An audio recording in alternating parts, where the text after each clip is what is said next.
우리는 지난 수요일부터 교회력으로 사순절 기간을 보내고 있습니다. 오늘이 사순절 첫 번째 주일인데요. 사순절이라는 이름을 갖게 된 이유는 이 절기의 기간이 총 40일이기 때문입니다. 지난 수요일부터 부활주일 바로 전 토요일까지 6번의 주일을 제외한 일수가 총 40일입니다. 그래서 사순절을 영어로는 봄철을 뜻하는 렌트라고 부르지만 헬라어는 테사라 코스테, 또 라틴어로는 콰드라 제지마라고 부릅니다. 다 숫자 40을 뜻하는 단어입니다. 왜 부활주일을 준비하는 이 기간을 40일로 지키는 것일까요? 교회사를 연구하는 학자들은 마치 출애굽한 이스라엘이 40년 광야 생활을 했고 또 예수님께서 공생애를 시작하시기 전 40일 동안 광야에서 시간을 보내셨던 것처럼 숫자 40은 성경적으로나 교회사적으로 고난과 인내를 상징하기 때문이라고 말합니다. 마치 예수님의 그 십자가처럼 말입니다. 그래서 우리 신앙의 선배들은 이 기간 동안 마치 광야에서 시간을 보내는 것처럼 자신의 죄와 질고를 위해 십자가 지셨던 예수님을 묵상하며 삶의 자리를 침묵과 회개 그리고 금식과 절제로 채웠습니다. 예수님이 걸으셨던 그 십자가의 길을 함께 걷고자 했던 것입니다. 그래서 어떻게 보면요, 이 사순절 기간을 상징하는 것이 바로 광야 또는 그 광야에서의 삶이 아닌가 싶습니다. 그래서 저는 오늘부터 6주간 이 사순절 기간을 보내면서 어떤 말씀을 전할까 고민하다가요, 성경에 등장하는 여러 광야 이야기를 통해 우리 개개인을 향하신 하나님의 음성에 귀를 기울이면 좋겠다는 마음을 갖게 되었습니다. 광야에서의 시간을 의미하는 40일을 보내며 성경 인물 중 광야 인생을 살았던 자들의 이야기를 통해 우리의 사순절이 참으로 온전하고 의미 있는 시간이 되기를 소망해 봅니다.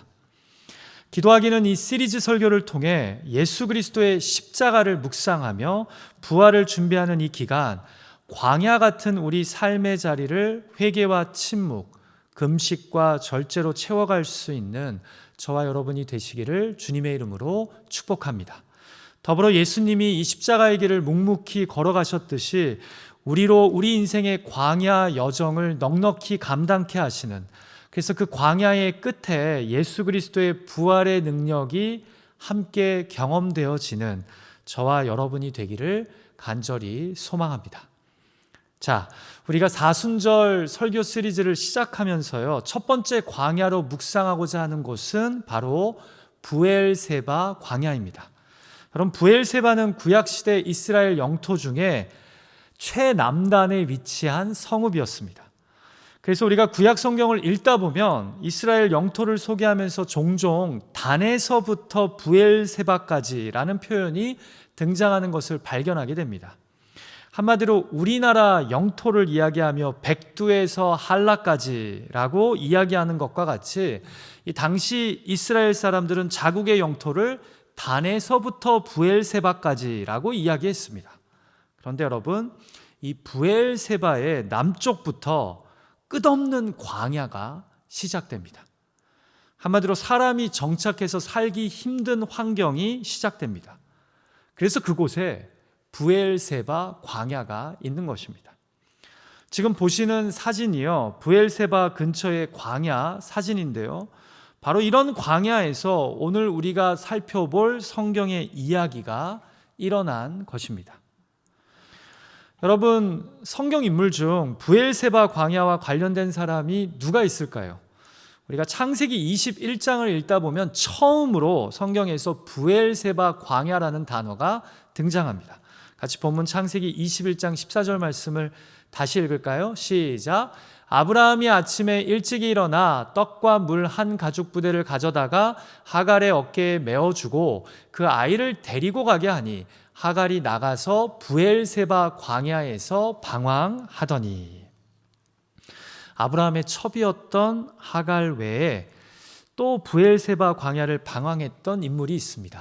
열왕기상 19장에 등장하는데요, 바로 우리가 잘 아는 선지자 엘리야입니다. 같이 또 다른 본문인 열왕기상 19장 3절과 4절 말씀 읽을까요? 시작. 그가 이 형편을 보고 일어나 자기의 생명을 위해 도망하여 유다에 속한 브엘세바에 이르러 자기의 사환을 그곳에 머물게 하고 자기 자신은 광야로 들어가. 이스라엘의 최남단에 위치한 성읍에 자신의 사환을 머물게 하고 엘리야가 브엘세바 광야에 들어간 겁니다.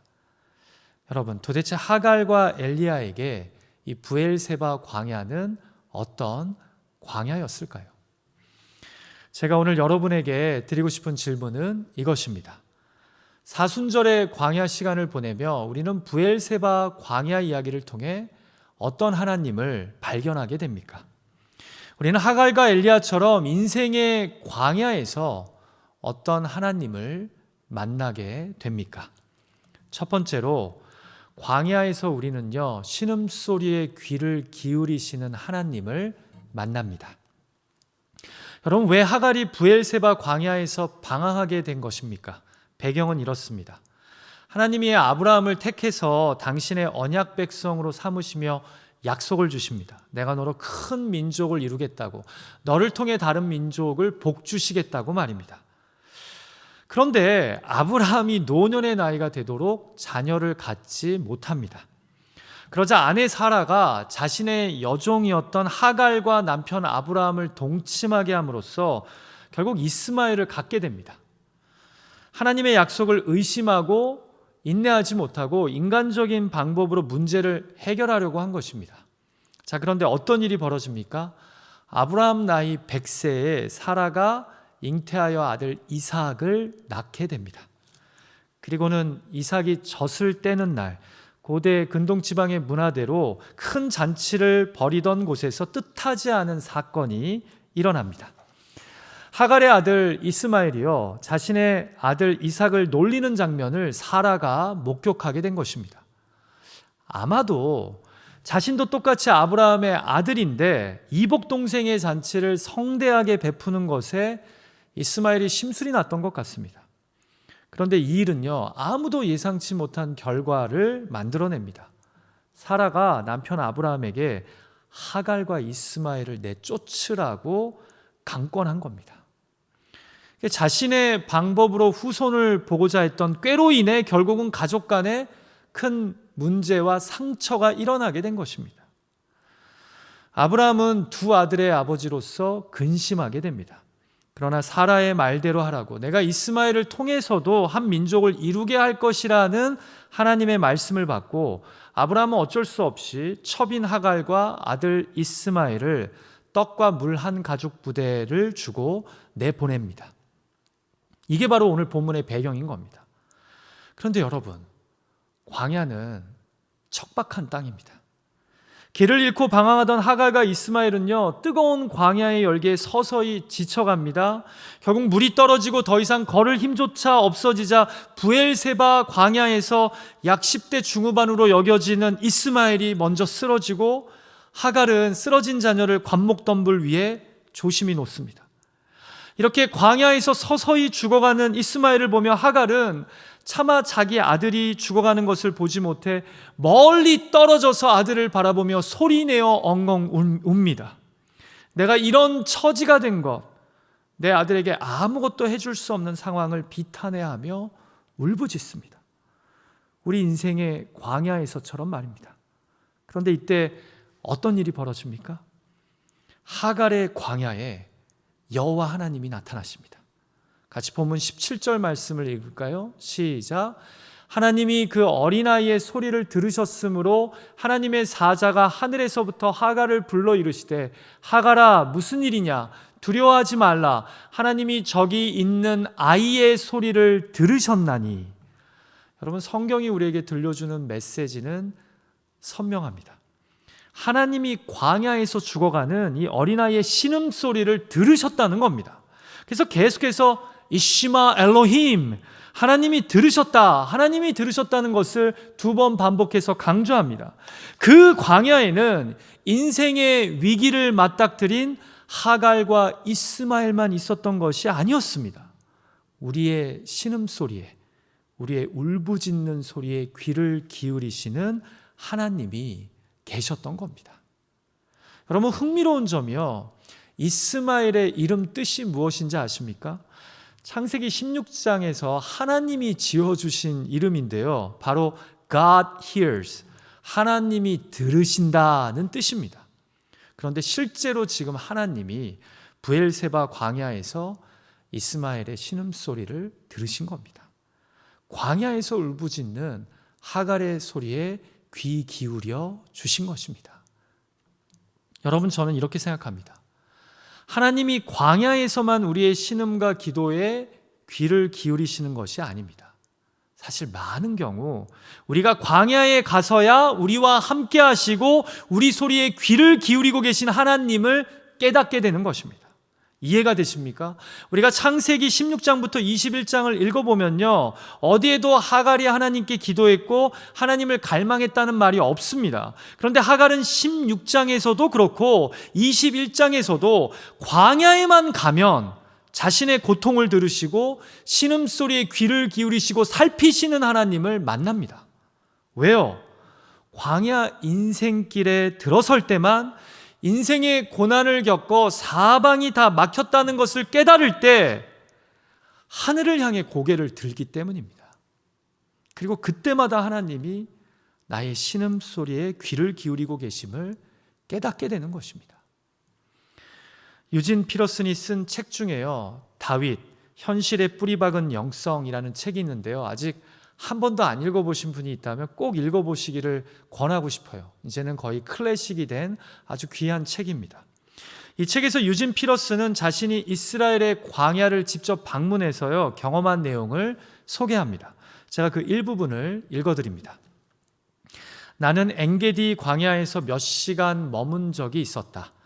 그곳에서 절벽에 올라가 보기도 하고 동굴에 들어가 보기도 하면서 모든 것이 낯설고 생소하게 느껴졌다. 황망한 광야. 그러나 신기하게도 아름다웠다. 광야에 있은 지 1시간 정도 지나자 시각, 청각, 후각 등 모든 감각이 예민해지기 시작했다. 광야에서는 그렇게 된다. 당신은 그 광야에서 더 많은 것을 보고 들으며 더 많이 믿게 된다. 이것이 바로 우리의 영성 전통에서 광야가 그토록 중요한 위치를 차지하는 이유다. 거기엔 소음도 없다. 사람도 거의 살지 않는다.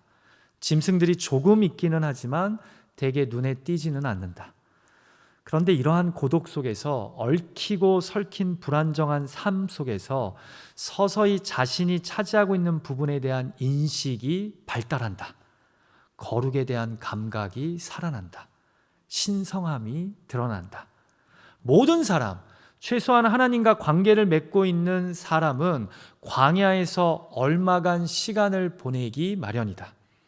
다른 곳에서는 보고 듣고 체험할 수 없는, 오직 광야에서만 보고 듣고 체험할 수 있는 것들이 있기 때문이다.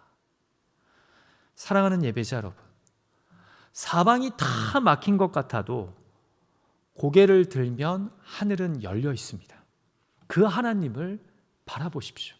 그 하나님을 향해 기도하십시오. 그러면 광야에서 기다렸다는 뜻이 하나님은 우리의 신음소리에 귀를 기울이시고 움직이십니다. 시편 17절에 보면요, 시편 기자가 이런 고백을 합니다. 여호와여, 주는 겸손한 자의 소원을 들으셨사오니 그들의 마음을 준비하시며 귀를 기울여 들으시고.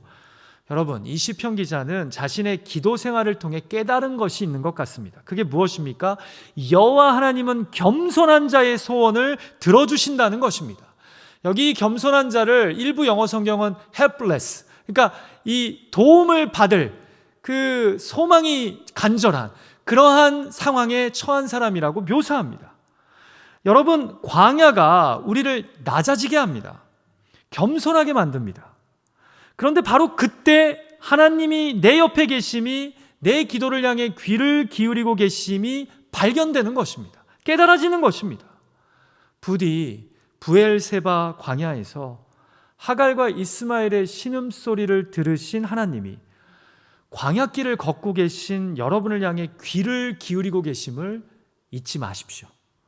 다른 어떤 곳이 아닌 하늘을 향해 고개를 드실 수 있는 저와 여러분이 되시기를 간절히 축복합니다. 자, 두 번째로 브엘세바 광야에서 우리는 어떤 하나님을 만나게 됩니까? 광야에서 우리는 자포자기한 자를 일으켜 세우시는 하나님을 만나게 됩니다. 여러분, 우리가 또 다른 브엘세바 이야기에서 만나게 되는 이 선지자 엘리야는요, 사실 선지자임에도 어떻게 보면 이방 여인이었던 하갈보다 상태가 더 심각합니다. 왜 그런지 아십니까? 하갈은 광야에서 방황하며 어찌할 바를 몰라 울부짖다가 귀를 기울이시는 하나님을 만나지 않습니까?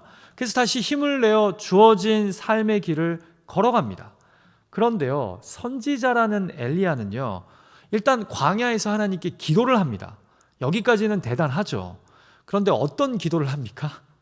그냥 여기서 자기를 죽게 내버려 달라고 기도합니다. 같이 본문 4절 말씀 읽을까요? 시작. 한 로뎀나무 아래에 앉아서 자기가 죽기를 원하여 이르되 여호와여 넉넉하오니 지금 내 생명을 거두시옵소서. 나는 내 조상들보다 낫지 못하니이다 하고. 상황이 더 심각하죠.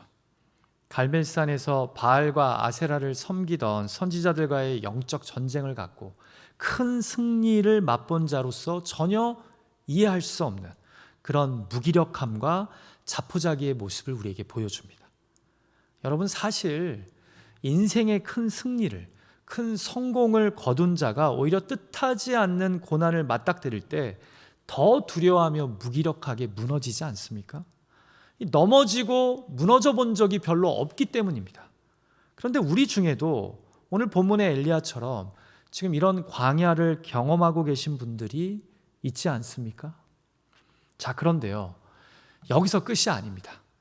그의 자포자기, 절망에 빠져 스스로를 포기하는 증세는요, 더 심각해집니다.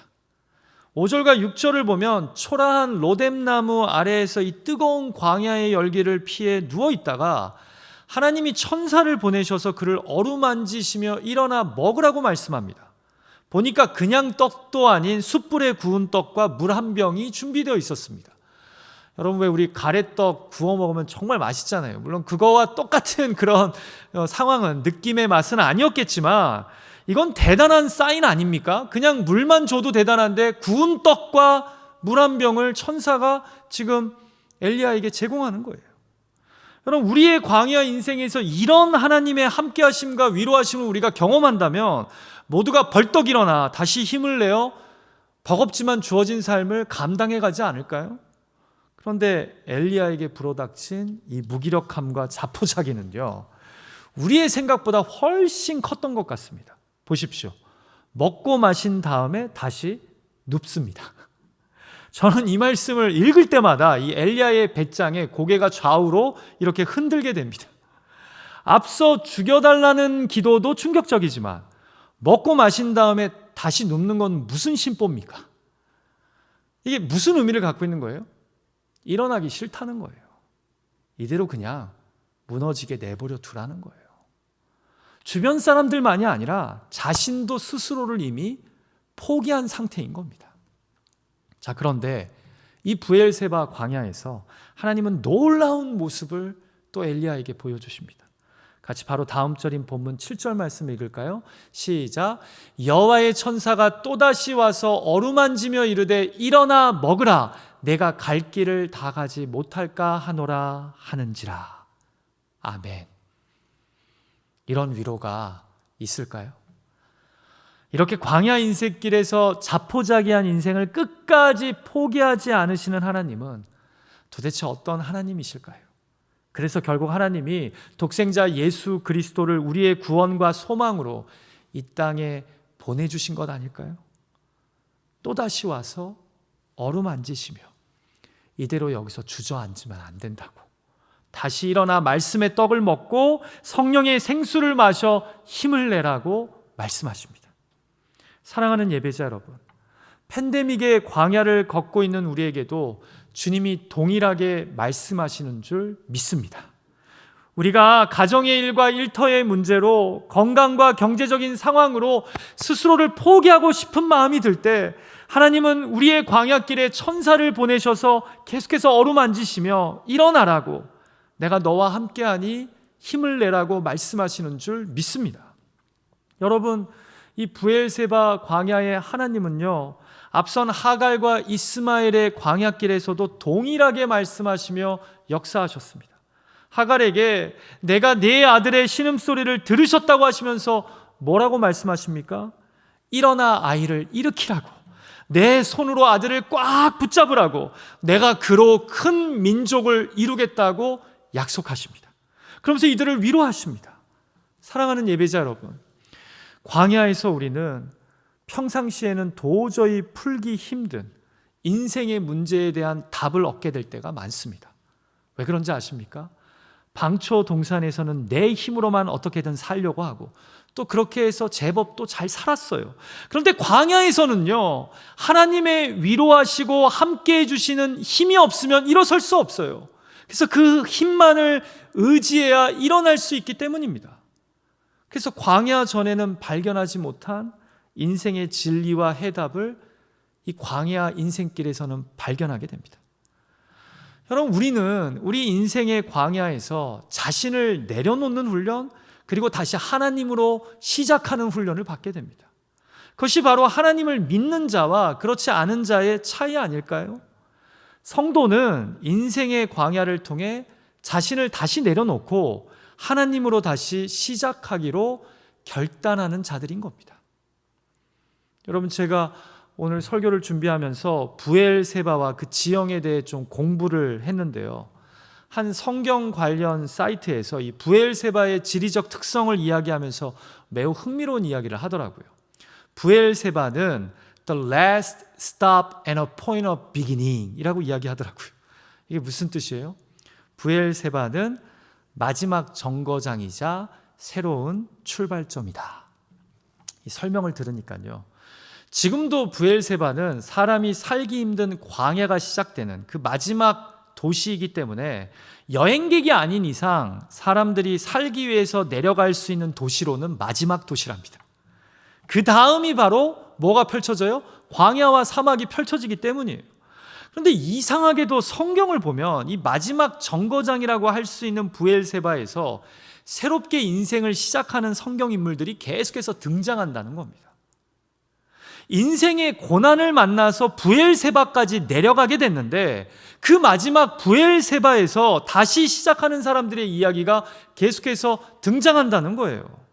자, 브엘세바에서 하갈과 이스마엘이 다시 일어나서 큰 민족을 이루게 되죠. 여기서 선지자 엘리야가 다시 힘을 내어 일어나 하나님이 주신 사명을 계속해서 감당해 나갑니다. 그리고 사실 야곱도요, 가나안을 떠나 애굽으로 가기 전에 이 브엘세바에서 하나님께 제사를 드립니다. 그리고 새롭게 출발합니다. 그리고 이스라엘은 그 흉년의 시기에 애굽 땅에서 결국 이주해서 어떻게 돼요? 커다란 민족으로 자라게 됩니다. 그렇습니다. 광야는 우리 인생의 마지막과 같은 낙심과 자포자기의 장소입니다. 그러나 그곳에서 우리가 다시 일으켜 세우시는 하나님을 만나면요, 그분의 위로하심과 함께하심을 맛보면요, 광야는 우리의 새로운 출발점이 될 수 있습니다. 이것을 하갈과 엘리야가 우리에게 보여줍니다. 부디 스스로를 포기한 자를 포기하지 않으시고 오히려 어루만지시며 말씀의 떡과 성령의 물을 주시는 하나님을 통해 다시 일어나 시작할 수 있는 저와 여러분이 되시기를 주님의 이름으로 축복합니다. 지금 광야는 내 삶의 끝자락처럼 보이지만 하나님이 일으켜 세우시면 새로운 출발이 될 수 있는 줄 믿습니다. 우리 옆에 함께 예배하는 가족이 있다면 믿음으로 축복하면서 고백했으면 해요. 혼자 예배하시는 분은 스스로에게 고백해도 좋겠습니다. 하나님이 함께 하시면 광야는 우리 인생의 새로운 출발점입니다. 우리 한번 인사할까요? 시작. 하나님이 함께 하시면 광야는 우리 인생의 새로운 출발점입니다. 자, 마지막 세 번째로 우리는 브엘세바 광야의 이야기를 통해 무엇을 깨닫게 됩니까? 광야에서 우리는 다시 하나님 한 분에게만 집중하게 됩니다. 자, 여러분, 브엘세바 광야에서 나 못 살겠다고, 나 그냥 이대로 주저앉아 버리겠다는 엘리야가 하나님의 일으켜 세우심으로 다시 힘을 내어 일어난 후 어디로 갑니까? 같이 보면 8절 말씀 읽을까요? 시작. 이에 일어나 먹고 마시고 그 음식물에 힘을 의지하여 40주 40야를 가서 하나님의 산 호렙에 이르니라. 하나님의 산 호렙으로 갑니다. 여러분, 이 호렙산이요, 바로 모세가 출애굽했을 때 하나님과 이스라엘 백성이 언약을 맺었던 그 시내 산의 다른 이름입니다. 자, 그러니까 마치 출애굽한 조상들이 밟았던 길을 거꾸로 가서 40주 40야를 걸어서 어디로 간 것입니까? 우리 조상들이 처음 하나님을 만났던 곳, 그래서 언약 백성이 되기로 결단했던 그 임재의 장소로 나아간 것입니다. 여러분, 저는 이것이 너무나 중요하다고 생각합니다. 광야 인생길에서는 그냥 가까스로 힘을 내서 다시 일어나는 것이 중요한 것이 아닙니다. 이 삶을 결국 살게 만드시고 감당하게 하시는 하나님께, 그 하나님의 임재에 다시 집중해야 합니다. 그분만이 나에게 주어진 삶의 사명을, 이 어렵고 힘든 녹록지 않은 상황에서도 결국 나로 하여금 이 삶을 감당하게 만드시기 때문입니다. 그래서 그는 힘을 내어 광야를 지나 하나님의 임재가 충만한 호렙산으로 나아간 것입니다. 그리고 실제로 뒤에 말씀을 보면요, 그곳에서 주님의 임재를 경험하고 다시 힘을 내어서 그는 선지자의 사명을 감당하게 됩니다. 그렇습니다. 광야는 우리로 하여금 다시 하나님께 집중하게 만듭니다. 내가 살 길은 하나님 한 분밖에 없음을 깨닫게 하기 때문입니다. 그래서 우리 인생에 광야가 찾아오면요, 영적으로 민감하고 성숙한 자는 깨달아야 합니다. 내 시선을 다시 하나님에게 집중하게 하시려고 이런 광야가 찾아오는구나 하고 말입니다.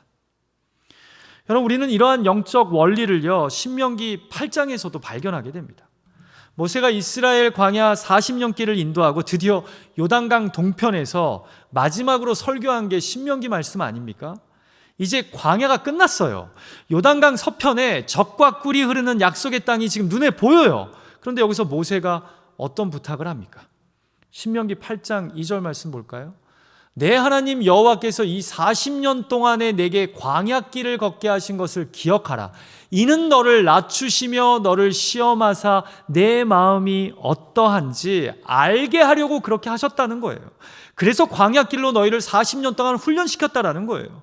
그래서 뭐라고 얘기해요? 나중에 너희가 저 약속의 땅에 가서 정착하고 집이 생기고 매 철마다 열매와 곡식이 나게 되었을 때 너희가 이 광야에서 만난 하나님을 잊어서는 안 된다고 이야기합니다. 같이 읽어볼까요? 8장 12절에서 14절 말씀이에요. 시작. 내가 먹어서 배부르고 아름다운 집을 짓고 거주하게 되며 또 내 소와 양이 번성하며 내 은금이 증식되며 내 소유가 다 풍부하게 될 때 내 마음이 교만하여 내 하나님 여호와를 잊어버릴까 염려하노라. 여러분, 보통 인생의 광야길이 우리 앞에 펼쳐질 때 우리는 왜 내게 이런 일이 일어났냐고 고민하며 하나님에게 따지기도 합니다. 여러분, 이해할 수 없는 일들이 일어나는 이유는요, 별 생각 없이 사는 나를 깊이 생각하며 살도록 하기 위한 것입니다. 하나님이 우리를 척박한 광야로 이끄신다면, 광야의 삶을 용인해 주신다면 그것은 우리가 그분에 대한 굶주림을 느끼는지, 아니면 혹은 우리가 손에 넣지 못한 위안과 쾌락에 대한 굶주림을 더 느끼는지 확인하기 위해서입니다. 여러분, 우리가 이전에 경험했던 인생 광야를 돌아보십시오. 그때 우리는 아마도 한결같이 하나님, 도대체 어디 계십니까? 하나님, 저에게 주셨던 약속은 어떻게 된 것입니까? 라고 물었을 겁니다. 그러나 여러분, 사실 광야에서 하나님은 나의 불평이 아닌 믿음을 기다리고 계셨고, 하나님이 주시는 선물이 아닌 하나님 자신을 구하기를 바라시지 않았습니까? 여러분, 이렇게 한번 말씀드려보죠. 광야에서는 물이 매우 귀합니다. 그래서 우물을 팝니다. 그런데 파고 파도 물이 나오지 않으면 어느 순간 그냥 지쳐서 포기하고 멈춥니다. 우물을 파는 것조차 힘들고 버겁기 때문입니다. 그런데요, 그때 좀 더 파야 합니다. 여러분, 많은 사람들이 광야 인생길에서 기도에 입문합니다. 기도에 열심을 냅니다. 지치고 목마름을 느끼면 그런데 기도를 멈춥니다. 그것은 당장 우물에서 물이 나오지 않고 우물을 더 파기가 너무나 힘들어 보이기 때문입니다. 그러나 바로 이때 멈추지 말고 힘을 내어 우물을 더 파야 합니다. 무슨 말이에요? 하나님께 더 집중해야 된다는 거예요. 불평이 아니라 믿음의 우물을, 하나님이 주실 선물이 아니라 하나님 당신을 구하는 우물을 계속 파야 합니다. 말씀을 마칠까 합니다. 성경의 브엘세바 광야는 오늘 우리에게 이런 은혜와 도전을 줍니다. 광야에서 우리는 신음소리에 귀를 기울이시는 하나님을 만나야 한다고. 광야에서 우리는 자포자기한 자를 다시 일으켜 세우시는, 그래서 새롭게 시작하게 하시는 하나님을 만나야 된다고. 그렇게 광야에서 우리는 다시 하나님 한 분에게만 집중해야 될 줄 믿습니다. 그렇게 폭풍 속을 진리를 붙잡고 믿음으로 걸어가는 저와 여러분이 되시기를 주님의 이름으로 축원합니다. 같이 기도하죠.